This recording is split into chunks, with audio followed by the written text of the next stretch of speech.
What's up mga buddy, no? So in today's video may ayusin tayo mga buddy. So ito wala siyang sira yung amplifier IC niya yan. Okay. So sira yung party box nga pala ito mga buddy yan.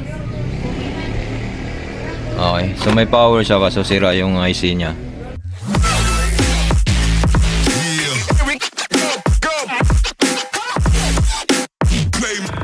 Yan, tinanggal ko na yung IC niya, yung SIM din yan. Yung IC niyan dyan, yan. Tinanggal ko kasi sira nga yung IC shorted. So pag mag short yan mawawala yung power nito. So ngayon may power na yan kasi tinanggal ko na yung IC nya. So ngayon ang lalagay na natin ito integrated external. Yan, nilagyan, wiringan lang natin yan. So madali lang ng connection yan. Yung input yan papunta yan dito, yung input na yan. Input papunta yan dito, no. Kukuha tayo ng input yan sa IC na yan. So may pin out naman tayo sa IC. Yan. Okay, yan ang pin out na IC. So dito natin ilalagay yan.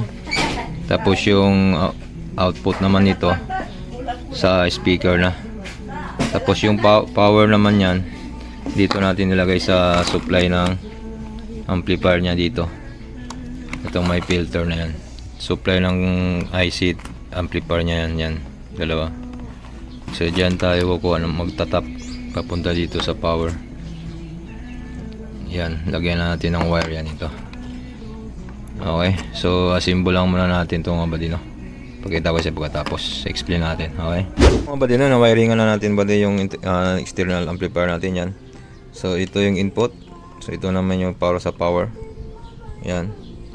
So dito naman is para sa ating output speaker ito. Yan, speaker na yan. So dito natin ilagay yan. Putulin natin to para lagay natin dyan sa dito sa output. Yan, dyan natin ilagay. So kailangan natin putulin to. Okay, so mga buddy, na wiring na natin buddy, no. So yan, speaker nga ito papunta dyan. Yan, speaker. Tapos ito naman power. Yan, papunta naman dito yung power, no.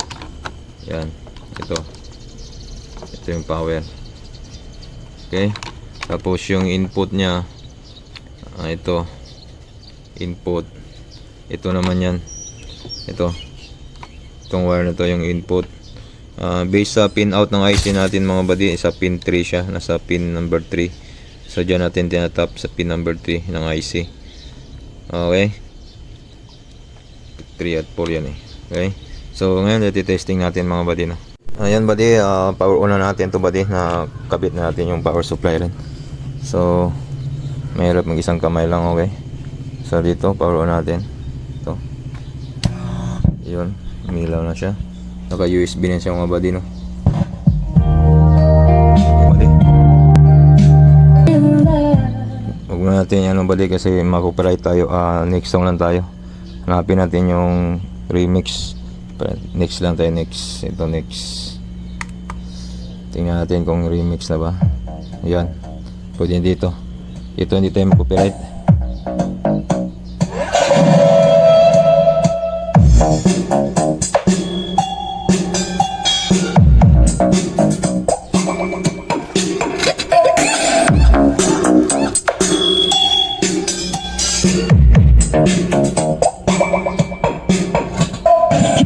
John Luntao and DJ7 Remix.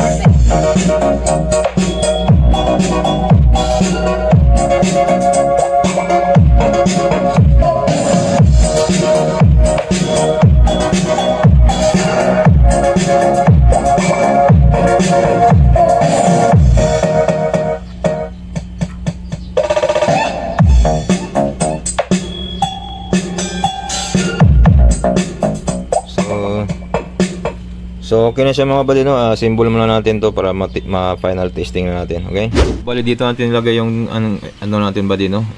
External amplifier natin yan. Bali ano yung amplifier pala IC niyan buddy, TPA 3118 yan. TPA 3118 diyan natin ilagay sa likod. Okay, so kabit muna natin to. So sa mga buddy, no, so ito na. Na-symbol na natin lahat mga buddy, no. Nilagay natin pero lagyan pa natin ng NAM yan kasi wala pang NAM. Okay, so testing natin ulit, power on natin. Yan, naka USB tayo mga buddy para hindi tayo makopyright sa USB. Kirdev and Ayan. DJ7 Remix. So okay na siya mga buddy. Tumunog na.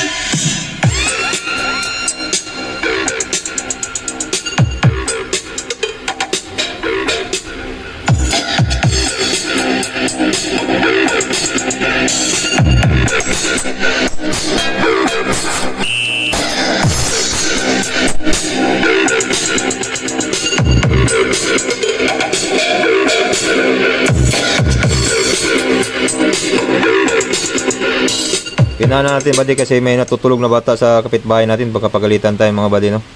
So yan, tumunog na siya buddy, it's okay na siya lahat, goods na siya. So pwede natin i-turn over sa may-ari ito. So lalagyan na natin ng NAM yan, final na siya. So okay na siya, yun lang mga buddy, no? Ang ating kinabit amplifier, external na lang, no? Kasi palagi nasusunog yung amplifier niya buddy, pangalawang palit ko na yan. So pangatlong palit ko ngayon, ganun yung gagawa ko, external na lang. So try natin pa rin hanggang 1 oras o 2 oras kung hindi siya minute. So okay na pa rin siya buddy, ganun na. So lalong gumaganda yung sound niya buddy, no? Gumaganda yung boses ng sound, yung bass, lumalakas na yung ano niya, no? Mas malakas sa original, no? Mas malakas to kaysa original TPA kasi itong IC na nilagay natin ito, yung amplifier na yun, no? So I leave the link in the description mga buddy kung sinong gustong bumili mga buddy, no? Buddy, sa hindi pa buddy, no? Sa hindi naka-gauge sa mga connection, hindi pa nakuha talaga yung connection lalo sa mga newbies, no? So meron akong video niyan buddy, gagawa tayo ng video na isa-isang connection nun para makuha talaga ng newbies natin. Okay? So ito yun siya mga buddy, no? Yan. So I leave the link in the description kung sinong gustong bumili nito mga buddy. Nasa link po yung buddy. Yan, no? TPA kasi yan buddy, TPA. So magandang tunog talaga ng IC na to. So mas maganda pa sa original na IC na yan mga buddy, ang nilagay natin mga buddy, no? So napakagandang amplifier IC, to pang remedy mga buddy. Kung halimbawa sira na palagi yung nyo IC, so palitan nyo yung ganito. Madali lang ang connection mga buddy, oh. Napaka basic na yung mga connection. Yan, may naka-indicate naman, oh. So ito buddy, I leave the link in the description kung gustong bumili. Mag-check out kayo. So sa link ko sa description ko. Okay. So lalong gumaganda ng tunog mga buddy. Masaya na yung may-ari nito. Gumaganda yung tunog. Okay. So that's it. Kung nakatulong ang video nito, please subscribe and click notification bell para updated tayo sa ating next video. So thank you so much. God bless. Peace yo. Bye bye.